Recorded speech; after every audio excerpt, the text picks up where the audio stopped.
inside. The long approach from Oxford Street showed the building's design off to its greatest advantage, curved and streamlined like the bow of a ship, the masts and flags on its rooftop lending further touches to the nautical feel. Window boxes on 3 of the 8 floors provided a welcome splash of colour, relieving an otherwise stern and unforgiving exterior. Josephine wondered if the multitude of tulips in red and yellow, recently announced as the official Coronation colours, had been a lucky guess, or if someone with good connections had been given a helpful hint. Taxis paused one after another outside the entrance, and she noticed a group of young girls with autograph books, waiting hopefully at a discreet distance to see who might be delivered or collected from the studios. She was obviously not at all what they were hoping for, even if they had known her name. Writers here were the poor relations of announcers and variety stars, and her approach barely warranted a second glance. It suited her that way. She felt more comfortable as a fan than as a star. And had Bing Crosby suddenly alighted from a black cab, her own fame would not have prevented her from rummaging in her handbag for a scrap of paper and entering wholeheartedly into the scrum.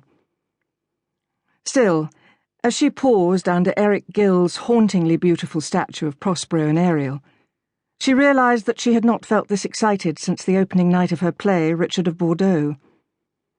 She was still astonished that another of her West End hits, Queen of Scots, had been included in a cycle of royal radio dramas to celebrate the coronation, taking her work into thousands of homes throughout the country.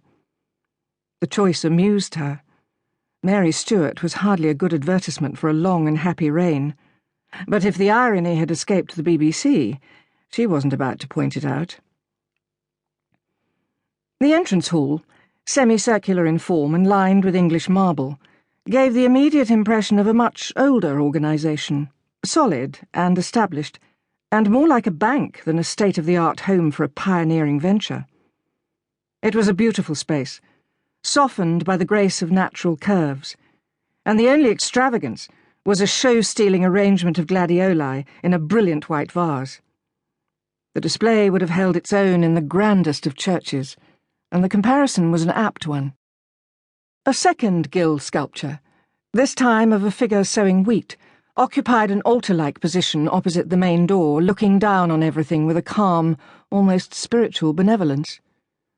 Above it was a chiselled inscription in Latin, and Josephine recognised enough of the words, temple, wisdom, wreath, and Director General, to understand why the statement of intent had inspired some of the more cynical newspapers to new heights of sarcasm.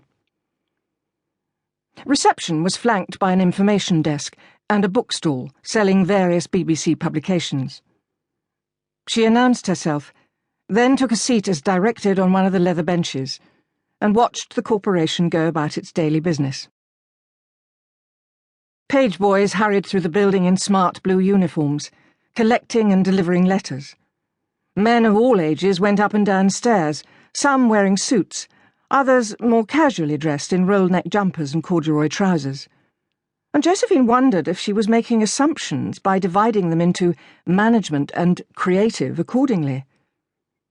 There were very few women, but on the dot of 2 o'clock, the front door gave way to a surge of chatter and perfume, and Josephine smiled as a battalion of secretaries walked across the glossy entrance hall in high heels and sheer stockings, beautifully made up, and talking disdainfully in high, clear voices.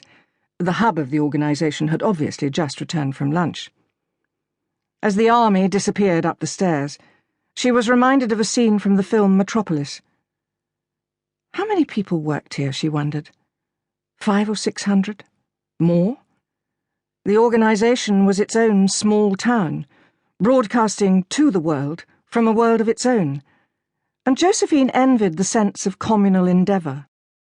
It was so different to her own work, and she could only imagine how exhilarating it must feel to be part of it.